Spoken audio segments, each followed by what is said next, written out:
نحمده ونصلي على رسوله الكريم اما بعد فاعوذ بالله من الشيطان الرجيم بسم الله الرحمن الرحيم رب اشرح لي صدري ويسر لي امري واحلل عقدة من لساني يفقهوا قولي.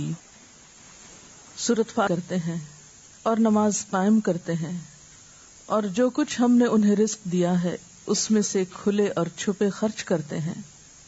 یقیناً وہ ایک ایسی تجارت کے متوقع ہیں جس میں ہرگز خسارہ نہ ہوگا. اس تجارت میں انہوں نے اپنا سب کچھ اس لیے کھپایا ہے تاکہ اللہ ان کے اجر پورے کے پورے ان کو دے اور مزید اپنے فضل سے ان کو عطا فرمائے. بے شک اللہ بخشنے والا اور قدردان ہے. جو کتاب ہم نے تمہاری طرف وحی کے ذریعے بھیجی ہے وہی حق ہے، تصدیق کرتی ہوئی آئی ہے ان کتابوں کی جو اس سے پہلے آئی تھیں. بے شک اللہ اپنے بندوں کے حال سے باخبر ہے اور ہر چیز پر نگاہ رکھنے والا ہے.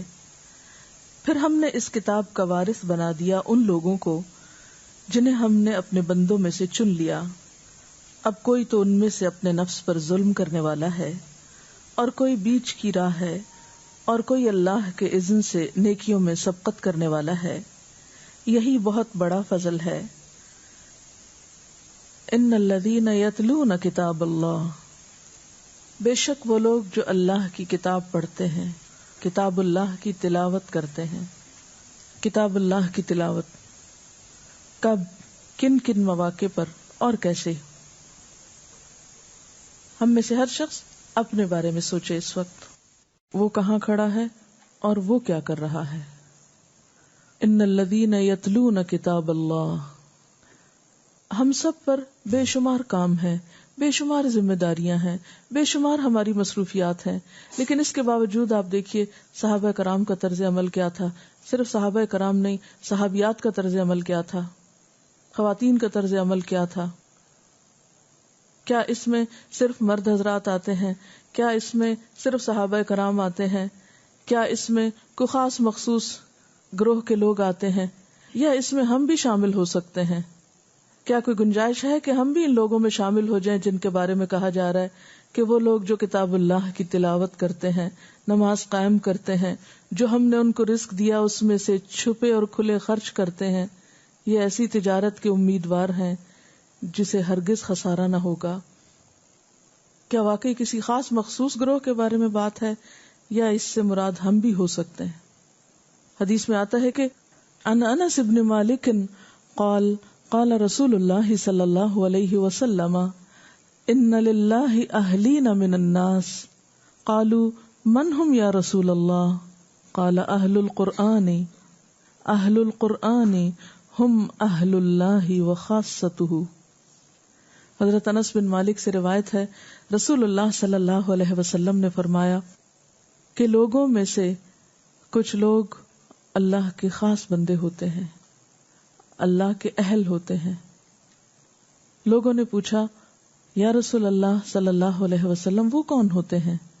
فرمایا اہل القرآن، قرآن والے، ہم اہل اللہ، وہ اللہ کے اہل ہیں، وخاصتہ، اور اس کے خاص لوگ ہیں. دنیا میں عام طور پر بڑے لوگوں کے جو خاص ہوتے ہیں ان کے بارے میں کتنے اعتماد سے لوگ بات کرتے ہیں، فلاں اس کا خاص بندہ ہے. مثلا کسی پریزیڈنٹ کا یا پرائم منسٹر کا یا کسی منسٹر کا کہتے فلاں اس کا خاص بندہ ہے. یا لوگ دنیا کے کسی بڑے کے خاص ہونے کے لیے کیسی کیسی مشقتیں کرتے ہیں، کیسی کیسی تمنائیں رکھتے ہیں. تو اللہ کے خاص بندے بننے کے لیے اہل قرآن بننا ہوگا، اور اہل قرآن بننے کے لیے پھر قرآن کی تلاوت، اور قرآن کی تلاوت بھی سب سے بہترین موقع پر، یعنی نماز کے اندر. لا حسد الا فی اثنتین رجل آتاہ اللہ القرآن فہو یقوم بہ آناء اللیل وآناء النہار. نہیں جائز حسد مگر دو لوگوں پر، رجل آتاہ اللہ القرآن فہو یقوم بہ آناء اللیل وآناء النہار، کہ وہ شخص جس کو اللہ نے علم دیا ہو اور پھر وہ اس کو دن رات سکھاتا ہو اور یقوم بہ کا مطلب کیا ہے؟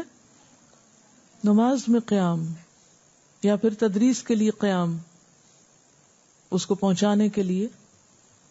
لیکن پہلا معنی اس کا نماز ہی کا قیام ہے، کیونکہ آناء اللیل و آناء النہار ورجل آتاہ اللہ مالا فہو ینفقہ آناء اللیل و آناء النہار. اور دوسرا وہ شخص جس کو اللہ نے مال دیا ہو اور پھر وہ اللہ کی رضا میں ہر آن خرچ کرتا ہو. ان دو لوگوں کو دیکھ کر انسان کے دل میں خیال آنا چاہیے کہ کاش ہمارے اندر بھی یہ چیز ہو، ہم بھی خیر اور بھلائی کے ایسے ہی کام کرنے والے ہوں. یہ حدیث ایک اور طرح سے بھی روایت ہوئی ہے، لیکن اس انداز سے اسے مسند احمد، بخاری، مسلم، نسائی، ترمذی اور ابن ماجہ نے روایت کیا ہے. اتنی مصروف زندگی میں تو اتنا بھی ہو جائے کہ نماز پڑھ لی جائے یا نماز پوری کر لی جائے. اس میں والنٹریلی خود تلاوت کا اہتمام. ایک تو یہ تھا نا رمضان میں کوئی پڑھ رہا ہے تو ہم بھی پیچھے کھڑے ہیں سن رہے ہیں. یہ تو سننا ہے، یہ خود تلاوت کرنا تو نہیں ہے. خود تلاوت تو وہ ہے جو آپ اپنے مرضی سے اپنے چناؤ کے ساتھ اپنے وقت میں کریں. نماز میں آپ دیکھیے کہ تلاوت کیسے ہو سکتی ہے جب تک کہ قرآن پاک کا کچھ حصہ یاد نہ ہو.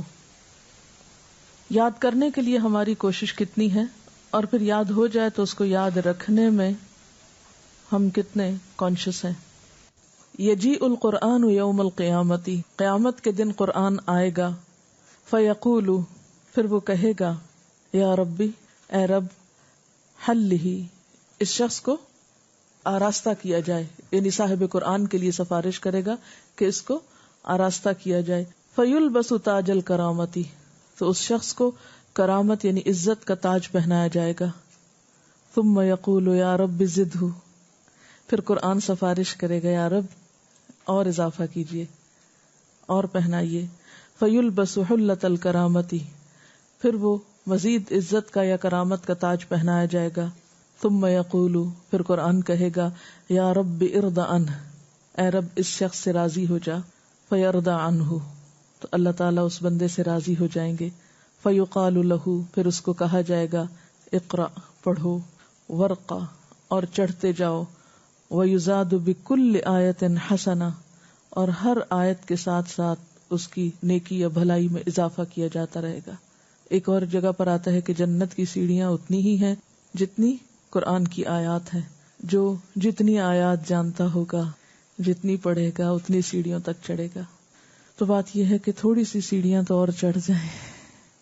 اور آپ کو یہ معلوم ہے کہ ایک شخص اگر زندگی میں اس عمل میں جت گیا، یعنی اس نے تھوڑا تھوڑا یاد کرنا شروع کر دیا، بھلے وہ مرنے سے پہلے پورا یاد نہ بھی کر پائے، تو قیامت کے دن اگر اس کی موت اس حال میں ہوئی کہ وہ اس عمل میں مشغول ہے، یعنی اس نے زندگی کا ایک کام بنا رکھا ہے کہ وہ تھوڑا تھوڑا یاد کرتا رہتا ہے، تو قیامت کے دن وہ اس حال میں اٹھے گا کہ وہ اہل قرآن میں شامل ہو چکا ہوگا.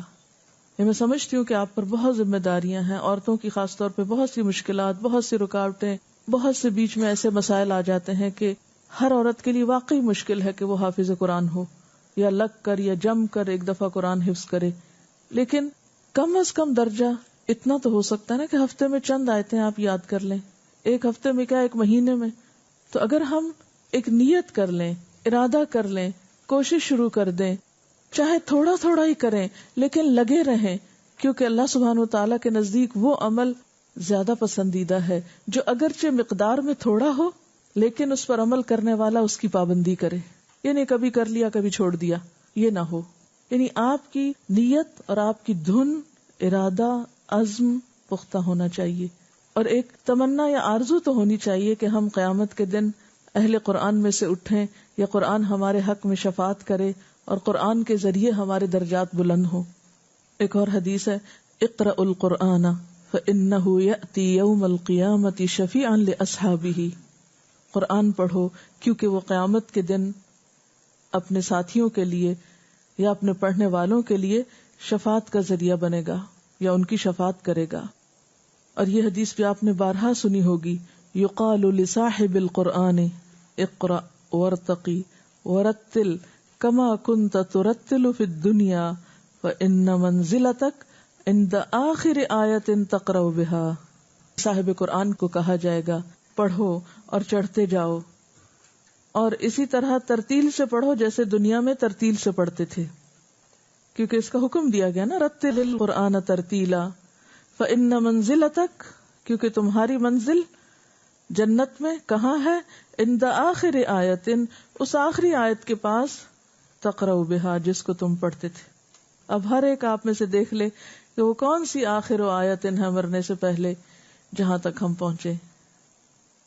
تو کسی وقت ذرا حساب کر لیں اپنا، گن لیں کہ کتنی آیتیں یاد ہیں۔ کیا واقعی ہمارے پاس وقت نہیں ہے؟ واقعی ہمارے پاس ہمت نہیں ہے؟ اصل بات یہ نہیں، اصل بات شوق کی ہے۔ جس چیز کا شوق لگ جائے اس کے لیے تو پھر انسان وقت نکال ہی لیتا ہے، اپنی بھوک اور نیند بھی قربان کر لیتا ہے۔ اسی لیے قرآن جب قیامت کے دن شفاعت کرے گا تو کیا کہے گا، منعتہ النوم باللیل فشفعنی فیہ، کہ میری شفاعت اس کے حق میں قبول کرے اللہ، کیونکہ منعتہ النوم باللیل، میں نے اس کو رات کی نیند سے روکا، کیونکہ قرات کرنے کے لیے پسندیدہ ہے اس تلاوت سے جو نماز کے علاوہ ہو۔ اس پر کوئی دلیل ہے؟ ایک تو یہ دلیل ہے کہ قرآن پاک میں نماز کو بھی قرآن کہا گیا ہے۔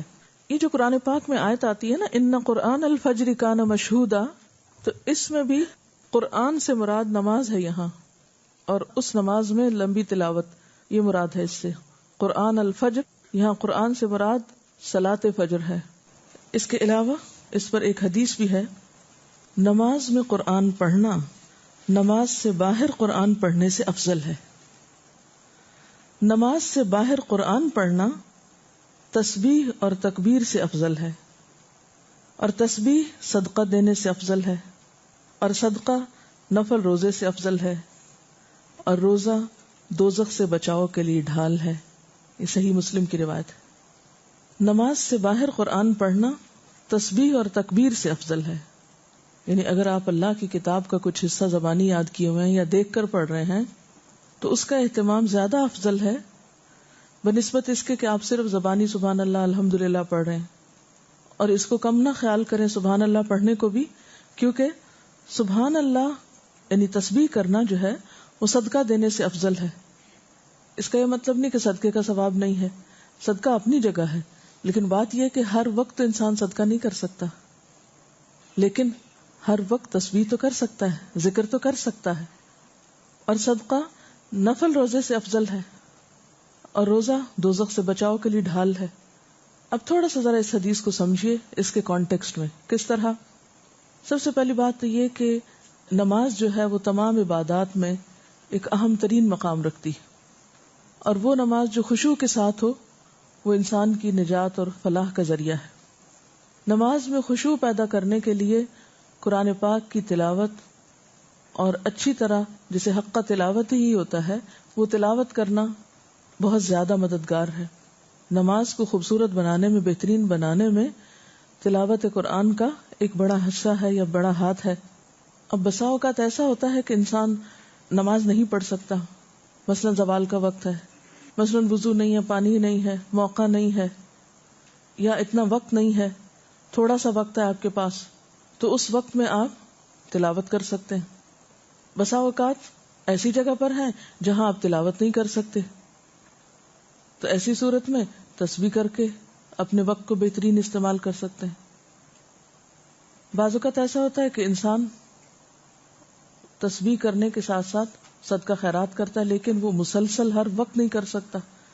جیسے ایک حدیث میں آتا نا کہ آگ سے بچنے کی کوشش کرو، خواہ کھجور کا آدھا ٹکڑا ہی کیوں نہ دو، اور اگر اس کی استطاعت نہیں، یعنی آدھا ٹکڑا بھی نہیں ہے، تو فَبِكَلِمَةٍ طَيِّبَةٍ، پاک کلمے کے ذریعے صدقہ کرو۔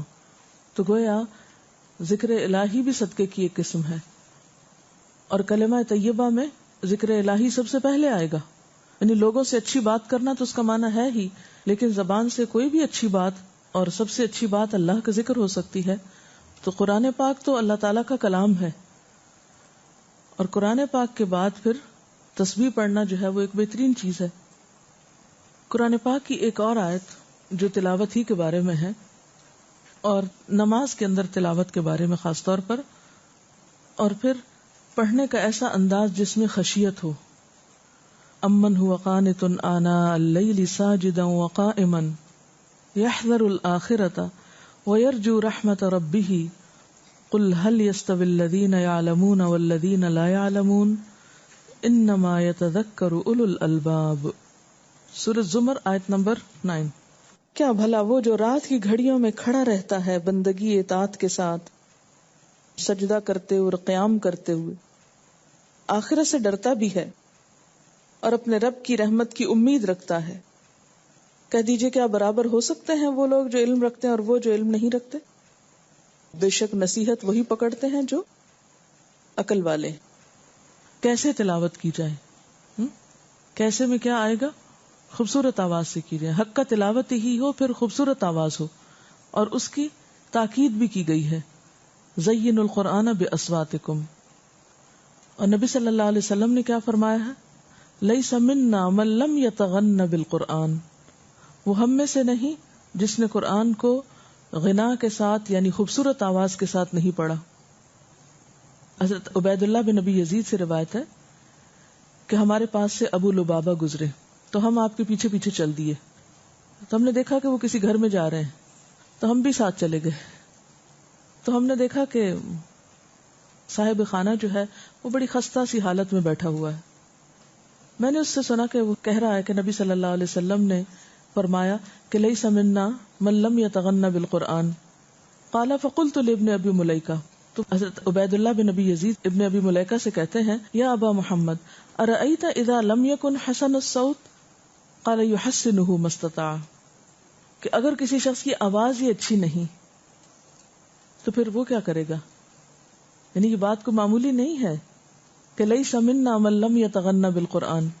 لیس منا کا کیا معنی ہے؟ ہم میں سے نہیں. یہ بات کئی دفعہ آپ نے فرمائی ہے، لیس منا وہ شخص ہم میں سے نہیں. تو جب بھی آپ یہ بات فرماتے ہیں کہ فلاں ہم میں سے نہیں، تو اس کا کیا معنی ہوتا ہے؟ کہ وہ مسلمان نہیں، اس طریقے پر نہیں، یا اس خاص گروہ میں سے نہیں، یا ہمارے انداز پر نہیں جو ایسا نہ کرے. تو گویا یہ تاکید کرنے کا، کسی بات کی اہمیت کو ثابت کرنے کا ایک طریقہ ہے. اچھا، اب وہ ہم میں سے نہیں جو قرآن کو خوبصورت آواز سے نہ پڑھے، عمدہ طریقے سے نہ پڑھے.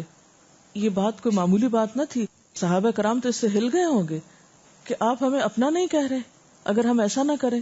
تو اس پر ان میں سے ایک کو فکر ہوئی اور اس نے دوسرے سے پوچھا کہ اگر کسی کی آواز ہی اچھی نہ ہو، کیونکہ کچھ لوگ ایسے ہوتے ہیں نا کہ جن کی آواز قدرتی طور پر اس کے اندر غنا ہوتا ہے، وہ تھوڑی سی بھی کوشش کریں تو بہت خوبصورت آواز ہوتی ہے ان کی، لیکن بعض لوگ کوشش بھی کریں تو ان کی آواز میں خوبصورتی نہیں پیدا ہوتی.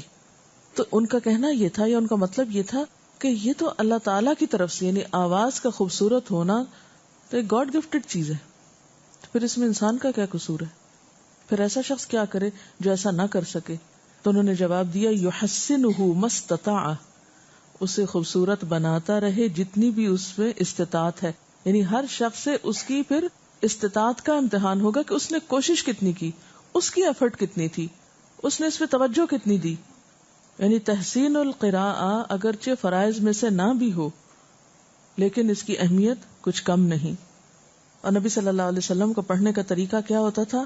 ہر آیت کو ٹھہر ٹھہر کر بلند آواز کے ساتھ اور الفاظ کو لمبا کر کے ترتیل سے پڑھتے تھے.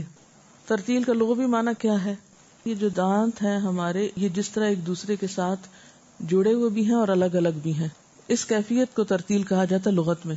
دانتوں کا باہم جڑے ہوئے ہونے کے باوجود الگ الگ بھی ہونا. ہمارے دانت جو ہوتے ہیں وہ ایک سیٹ معلوم ہوتے ہیں نا، لیکن اس سیٹ میں سے اگر ایک دانت ہلے تو سارے گر جاتے ہیں. کیا ہوتا ہے؟ ہر دانت کی الگ حیثیت بھی ہے. تو بالکل اسی طرح ترتیل کہتے ہیں اس قرات کو جس میں ایک حرف دوسرے سے ملا ہوا بھی ہے مگر الگ الگ بھی ہے، اور ہر حرف کو اس کا حق دینا، اس کو اس کے مخارج سے پڑھنا، یہ ترتیل ہوتا ہے. اور اس کے لیے پھر آہستہ آہستہ پڑھنا اس کے مفہوم یا اس کے مراد میں آتا ہے، معنی میں نہیں آتا. نبی صلی اللہ علیہ وسلم کی قرات کے بارے میں آتا ہے کہ جب وہ پڑھتے تھے تو اس طرح کی قرات ہوتی تھی کہ ہر حرف جو تھا وہ واضح ہوتا تھا، اور پھر یہ بھی نہیں ہوتا تھا کہ ہر لفظ توڑ توڑ کے پڑھ رہے ہوتے تھے، ملایا وہ بھی ہوتا تھا. مثلاً آیت کو بیچ میں سے نہیں توڑتے تھے. تجوید کس کو کہتے ہیں؟ اوقاف کی معرفت کو بھی تو کہتے ہیں نا. ہر حرف کو اپنے اصل مخرج سے نکالنے کے علاوہ معرفت الوقوف. تجوید میں دو چیزیں آتی ہیں نا، ایک تو حروف کو مخارج سے صحیح طور پر ادا کرنا، اور دوسرے وقوف، کہاں کہاں رکنا ہے. یہ نہیں کہ جہاں جی چاہے روک دیا، اور اگر کسی وجہ سے سانس لمبا نہیں ہوتا روکنا پڑا تو پھر آپ یہ نہیں کہ آپ وہیں آدھا توڑ کے وہیں سے دوبارہ شروع کریں، پھر آپ کو پیچھے سے ملانا پڑے گا. تو یہ اتصال بھی موجود ہے. اسی کو ترتیل کہتے ہیں. تو آپ صلی اللہ علیہ وسلم کا انداز کیا تھا؟ ہر آیت کو ٹھہر ٹھہر کر بلند آواز کے ساتھ اور الفاظ کو لمبا کر کے قرات فرماتے تھے، یعنی مد اور شد وغیرہ کا حق دے کر. اور پھر صحیح مسلم کی روایت میں آتا ہے آپ اطمینان سے ٹھہر ٹھہر کر قرآن پڑھتے تھے. جہاں کوئی تسبیح کی آیت آتی تو آپ سبحان اللہ کہتے، یعنی اللہ کی کوئی قدرت اور نشانی آتی سامنے. جہاں کوئی التجا کرنے کی آیت آتی، جس میں کوئی دعا ہے یا کوئی اللہ تعالیٰ سے کچھ مانگا گیا ہے تو وہاں التجا کرتے. جہاں پناہ مانگنے کی آیت آتی آپ پناہ مانگتے. لیکن پھر یاد رکھیے کہ اچھی آواز محض نغماتی صوت نہیں، یعنی نغمہ آواز ہی نہیں، بلکہ آپ نے اس کی ایک پہچان دے دی ہے، اور وہ بہت زبردست پہچان ہے. آپ صلی اللہ علیہ وسلم نے فرمایا قرآن کے پڑھنے میں سب سے اچھی آواز اس شخص کی ہے کہ جب تم اسے سنو تو سمجھو کہ وہ اللہ سے ڈرتا ہے. یعنی خوبصورت آواز کا معیار بھی بتا دیا گیا کہ وہ محض کوئی گانے کی آواز نہیں ہے، یا عام معنی میں جن آوازوں کو بہت خوبصورت آپ کہتے ہیں وہی چیز نہیں ہے، یا کسی خاص گانے کی ٹون پہ پڑھنا مراد نہیں ہے اس سے، بلکہ اس سے تو الٹا منع کیا گیا کہ ایسے لحون میں نہیں پڑھا جائے.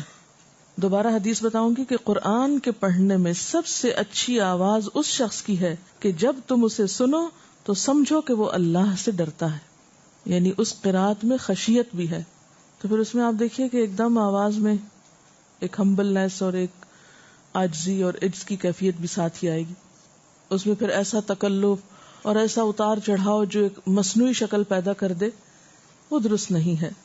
تو جہاں ایک طرف اچھی آواز کیا ہے جس سے سننے والے کو پتا چلے کہ پڑھنے والے کے دل میں خدا کا خوف ہے، یہ محض خود نمائی کے لیے یا کسی دکھاوے کے لیے یا لوگوں سے قاری کہلانے کے لیے نہیں پڑھ رہا، کیونکہ آپ کو وہ حدیث یاد ہوگی وَرَجُلٌ تَعَلَّمَ الْعِلْمَ وَعَلَّمَهُ وَقَرَأَ الْقُرْآنَ.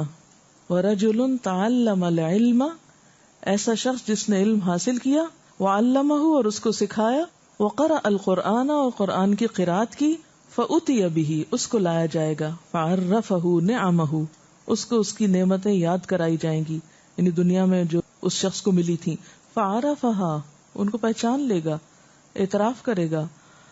قال تو اللہ تعالیٰ پوچھے گا فما عملت فیہا ان نعمتوں کو پا کر تم نے پھر عمل کیا کیا؟ قال تعلمت العلم وعلمته وقرأت فیک القرآن.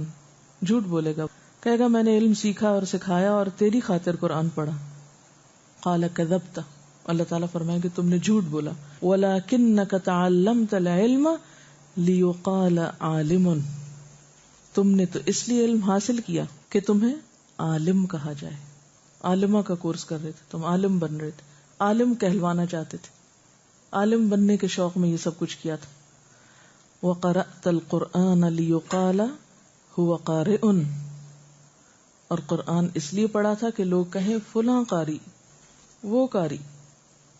فقد قیل وہ کہہ دیا گیا، بہت مشہوری ہو گئی تمہاری. ثم امر به پھر اس کے بارے میں حکم دیا جائے گا. فسحب علی وجہہ تو اس کو اس کے چہرے کے بل گھسیٹا جائے گا. حتی القی فی النار اور گھسیٹتے گھسیٹتے آگ میں جا پھینکا جائے گا.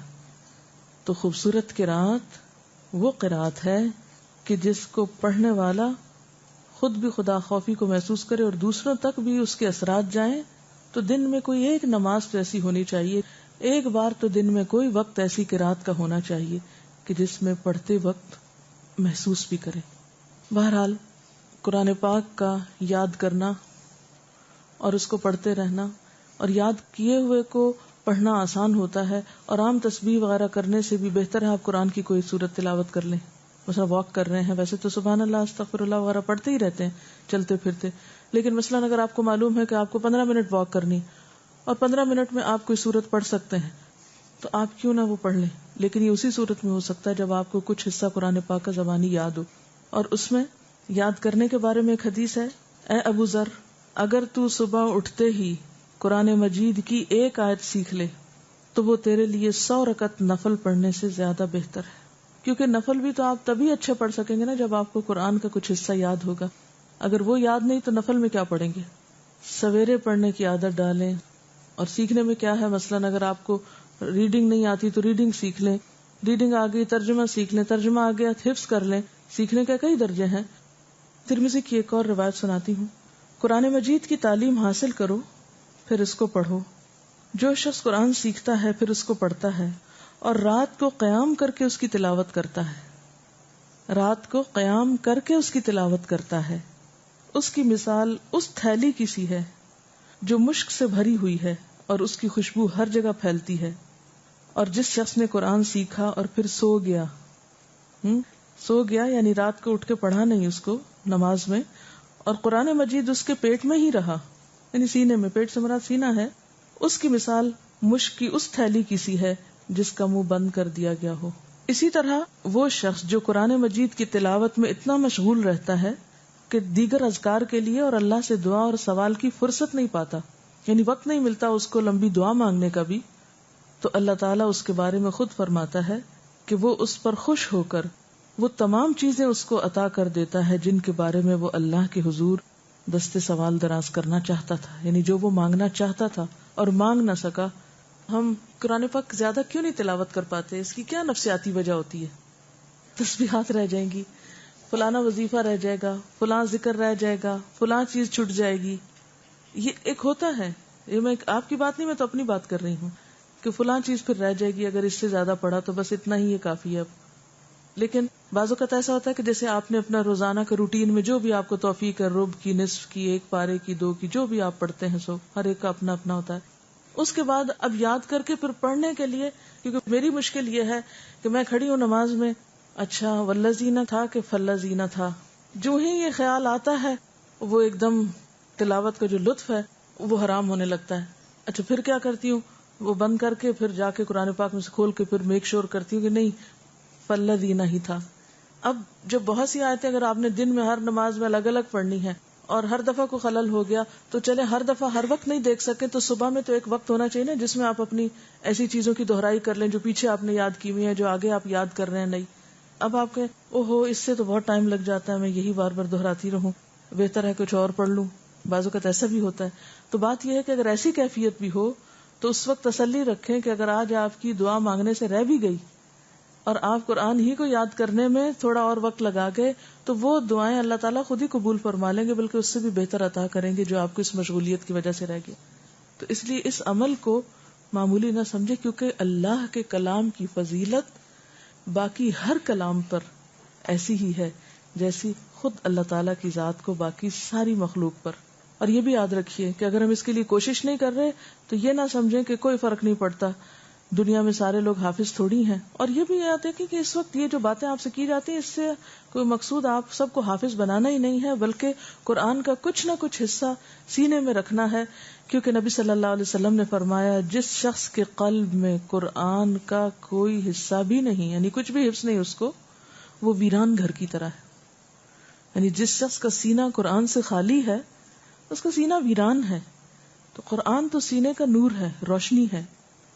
اور آپ صلی اللہ علیہ وسلم نے یہ بھی فرمایا اے قرآن والو، قرآن کو اپنا تکیہ اور سہارا مت بنا لو، بلکہ رات اور دن کے اوقات میں اس کی تلاوت کیا کرو. یعنی تلاوت صرف مخصوص اوقات میں نہیں، رات اور دن جب بھی موقع ملے. یعنی ابھی ہم پڑھتے رہے نا کہ صبح میں پڑھیں، صبح میں، وہ تو ایک پابندی کے لیے کہ پھر ایک دفعہ صبح چھوٹ گیا تو دنیا کے کاموں میں ایسا لگیں گے کہ دوبارہ مشکل ہو جائے گی. تو اس لیے آغاز ہی دن کا. اور ویسے بھی حضرت ابو ذر کی وہ روایت کہ صبح سویرے اٹھ کے ایک آیت یاد کرنا جو 100 نفل سے بہتر ہے، تو وہ تو اس لیے صبح کی بہت پابندی ہو رہی. لیکن صبح کے علاوہ دن اور رات کے کسی بھی وقت میں قرآن کا پڑھنا، آنا اللیل و آنا النہار کی بات آتی ہے. تو فرمایا کہ دن اور رات کے اوقات میں اس کی تلاوت کرو جیسا کہ اس کی تلاوت کا حق ہے، اور اس کو پھیلاؤ، یعنی قرآن آگے بھی سکھاؤ. اسے خوش الہانی سے پڑھو، اس میں تدبر کیا کرو، امید رکھو کہ تم اس سے فلاح پا جاؤ گے. اور اس کا بدلہ جلد حاصل کرنے کی کوشش نہ کرنا. اتنا میں تو درس قرآن دیتی ہوں، کوئی سمجھتا ہی نہیں کچھ.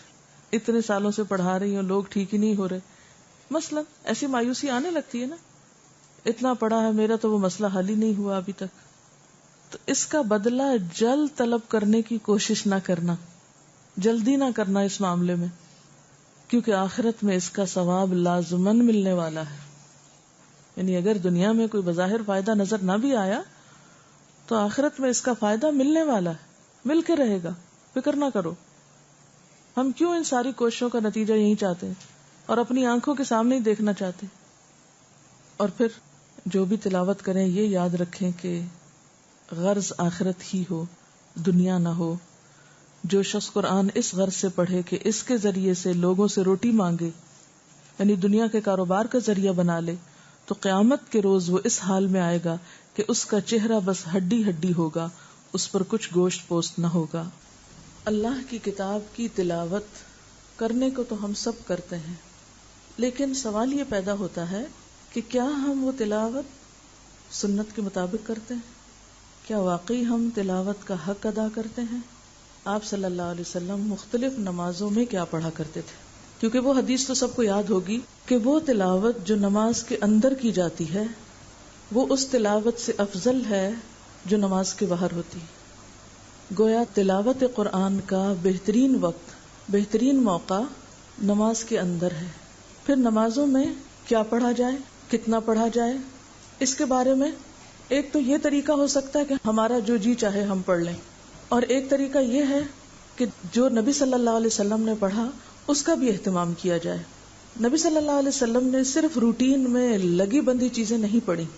آپ کی تلاوت میں مختلف رنگ تھے، مختلف نمازوں میں مختلف اوقات میں آپ نے مختلف چیزیں پڑھی.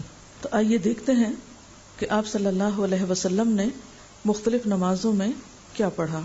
جیسا کہ آپ جانتے ہیں کہ نماز ایک تو روز کی 5 وقتہ نماز ہے، اور پھر کچھ خاص مواقع کی نمازیں ہیں، خاص دنوں کی نمازیں ہیں. تو ہم پہلے روز کی 5 نمازوں کی بات کریں گے، پھر اس کے بعد نماز جمعہ، نماز عیدین اور دیگر نمازوں کی. سب سے پہلے نماز فجر. صبح کی نماز میں رسول اللہ صلی اللہ علیہ وسلم عموماً 60 سے 100 آیات تک تلاوت فرماتے. 60 سے 100 آیات تک. آپ کبھی سورۃ قاف پڑھتے، کبھی اذا الشمس کورت، کبھی اذا زلزلت، دونوں رکعتوں میں. اب یہاں پر آپ دیکھ رہے ہیں کہ ایک طرف یہ فرمایا گیا کہ آپ 60 سے 100 آیات پڑھتے ہیں. دوسری روایت میں آتا ہے کہ سورۃ قاف پڑھی آپ نے، پھر ایک اور روایت کے مطابق اذا الشمس کورت، اور پھر سورۃ الزلزال بھی. تو سورۃ الزلزال تو 60 آیتوں پر مشتمل نہیں ہے.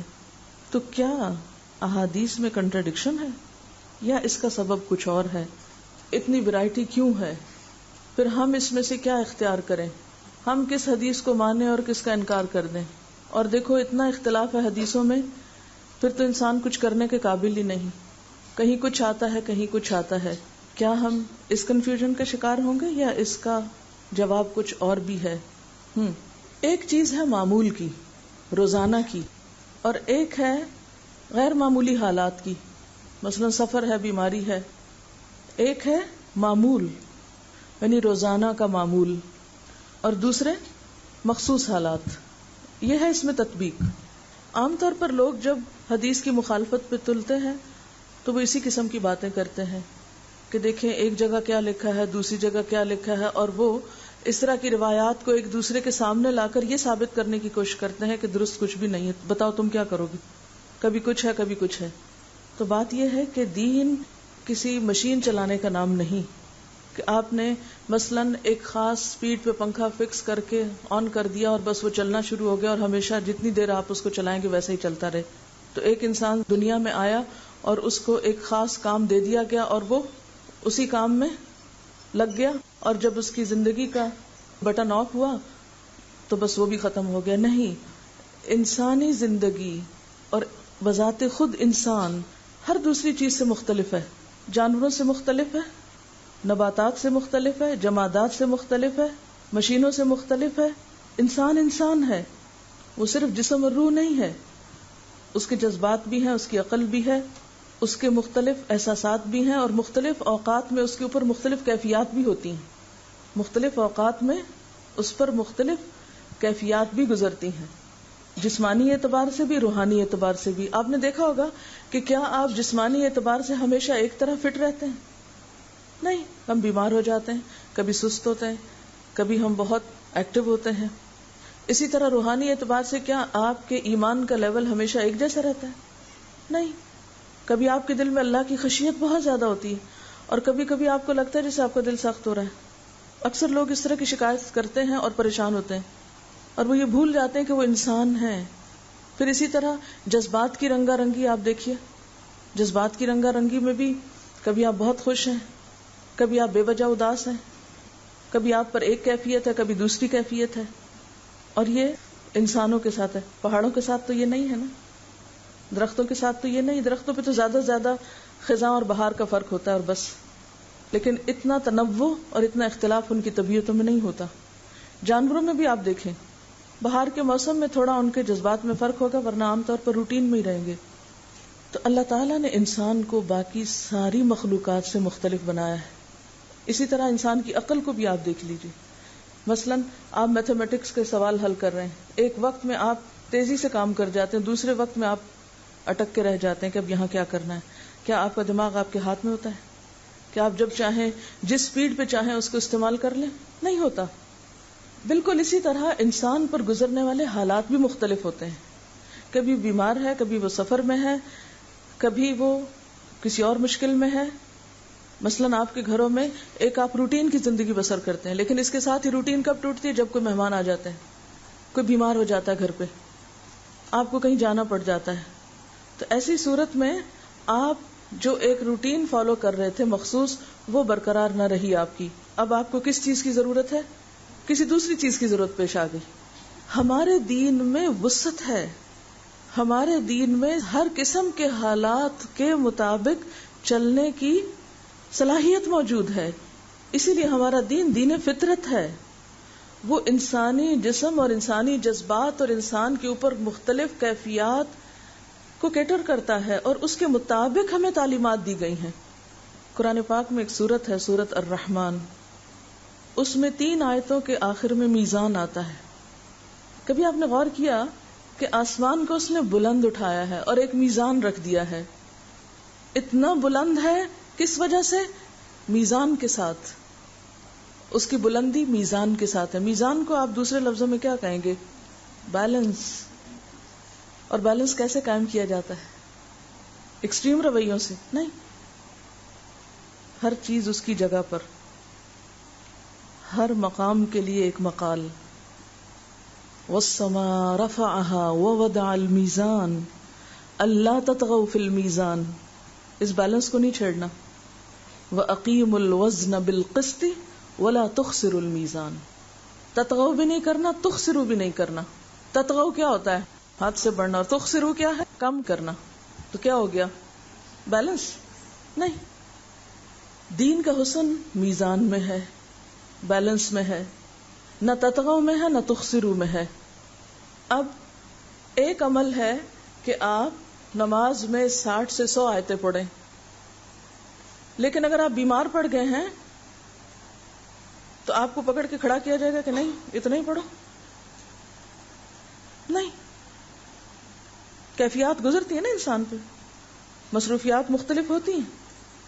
کبھی بچے چھوٹے ہیں، کبھی آپ خود بوڑھے ہو گئے ہیں، کبھی ایک مسئلہ ہے، کبھی دوسرا مسئلہ ہے. ہم لوگوں نے جو دین میں سختی پیدا کر دی ہے کہ بس ایک اس سے ہٹنا نہیں. اگر 60 سے 100 ہے تو ہٹنا ہی نہیں اس سے. دنیا ادھر سے ادھر ہو جائے، بچے روتے رہیں، گھر والے چیختے چلاتے رہیں ہمارے لیے، ہم تو سنت پر عمل کر رہے ہیں اور سنت کو بدنام بھی کر رہے ہیں ساتھ ساتھ. جب علم تھوڑا ہوتا ہے تو اسی قسم کی شدتیں آتی ہیں لوگوں کے رویوں میں، اور پھر لوگ دین سے متنفر ہوتے ہیں. وہ کہتے ہیں یہ کیسا دین ہے؟ اس لیے نبی صلی اللہ علیہ وسلم کی سنت ہمارے لیے ایک بہترین میزان ہے، بہترین نمونہ ہے. ہر طرح کے حالات کی رعایت کی گئی ہے. اس رعایت کی وجہ سے آپ کا عمل مختلف مواقع پر مختلف ہے، اور جب عمل مختلف ہے تو احادیث میں مختلف روایتیں آئیں گی. جب روایتیں مختلف آئیں گی تو وہ کنٹراڈکشن نہیں ہوگی. وہ کیا ہوگا؟ انسانی ضروریات، نفسیات، حالات کا تقاضا. اور ان رخصتوں کو اگر کوئی انسان ختم کرے گا تو وہ ظالم کہلائے گا. جیسے اللہ تعالیٰ پابندیوں کو پسند کرتا ہے، اسی طرح رخصتوں کو بھی انسان کا اختیار کرنا اس کے نزدیک پسندیدہ ہے. اور پھر اس میں آپ دیکھیں، نماز میں ایکسیپشنل حالتیں ہیں، روزے میں ہیں، صدقہ خیرات میں ہیں، فرائض میں ہیں، معاملات میں ہیں، ہر جگہ پر ہے. اور دین کا حسن اسی میں ہے کہ ان حالات کی رعایت کی جائے، ان کو سمجھا جائے. ٹھیک ہے نا؟